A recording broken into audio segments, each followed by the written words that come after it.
Hello VCT Pacific fans, my name is Ayrin. I'm the IGL for Global Esports, and today I'm going to show you how I call the shots.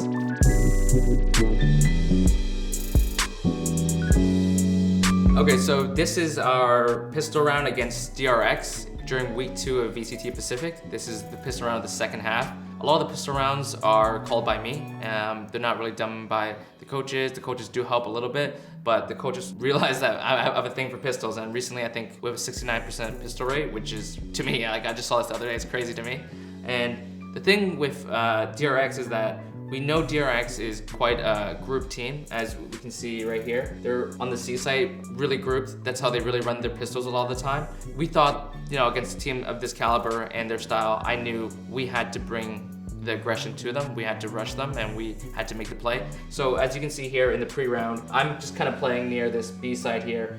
My turret's in garage and my alarm bot is in B, and I'm just kind of playing for information. If they go C, there's nothing there. We're just kind of jiggling. And the real saucy part, or the good part of this strategy is that we have 4 people on the A side, and the whole idea here is if they go A, we're going to crunch them hard. We have the Omen blind, we have the KO flash on the long side. So if you notice, the small details matter. We have 3 flashers. We have 2 flashers on short, but the Omen flash is straight, so it can really blind all of this A main area with a straight line. And if they go long A through this way, we have KO who can throw a flash with Jet. So it's kind of a death trap for them to come A. So DRX decides to go for a CXQ, quite predictable, kind of knew that was going to happen.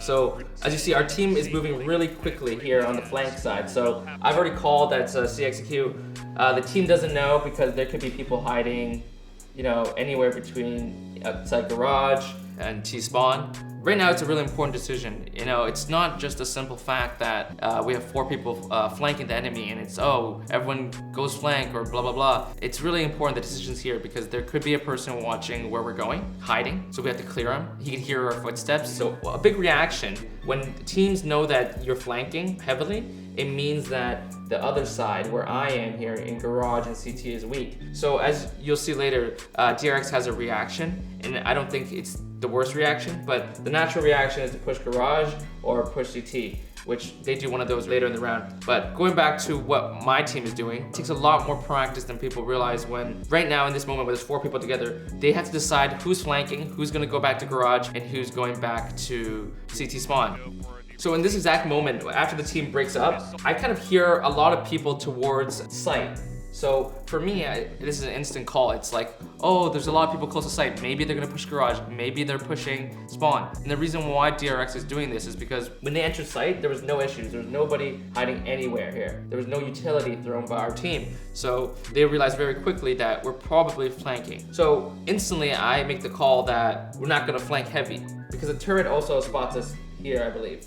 So for us, we're gonna break that turret. I believe Vronsky breaks it, and we're gonna pretend we're flanking hard, but instead we're going to be going through CT hard, where we expect DRX to be. We're gonna have Omen come back through B to defender spawn with me, and then we're gonna have Batsy and Texture come garage with me. So if they push CT, we have Texture and Batsy going through garage, and if they go CT, they run into me and Omen. So everywhere there's a flashbang, and it's really important because on a pistol round, the flashbangs can really make the difference. And then we have Vronsky on the late lurk after he breaks the turret and goes C flank.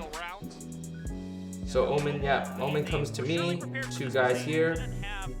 DRX is slowly walking up. Very luckily for us, in a way, is DRX realizes that we are flanking. So they think that we're going to push flank heavily. So that's why they decide to push garage. Stax throws a flash here, and they kill Batsy here. So one thing for us that we could have done a bit better is made sure that, for instance, Texture got blinded. Texture's outside of garage right here. Texture needs to be with Batsy for the trade, but this works out amazingly because in the mind of DRX is that we're flanking, we're probably not grouped together in garage. So they get a first kill and they immediately assume that maybe there's 1 more, but they don't realize that there's 3 more, and Ronski's come back as well. So 4 people about to pinch them. Moments after this, Manya throws an amazing blind and it catches all of DRX. one, but there is a guy in the window There that it did is. not clear out. As Ayrin and Monyet push on through, as now with utility out, he's being sprayed down. Foxy, though, is able to trade one back, headshot. So yeah, as you saw there, we had Monyet through a blind that blinded all these guys in garage. Texture ran towards them, I ran towards them. So as you saw, things happened really quickly, and I think if you want to excel in your pistol rounds, you gotta really narrow down what is the problems for your team and what succeeds for your team. And what works for us a lot is being really grouped and trying to, guess one step ahead of what the enemy's doing. Here, I think DRX falls right into our plan. And at the very last second here, we have Stacks here. He's in a horrible position. He's exposed to so many different angles. And to beat a really good team like DRX, you have to be one step ahead or try to be one step ahead. And it's always a risk to try and guess what the opponent is doing. But if you play it safe, you'll be sure to lose.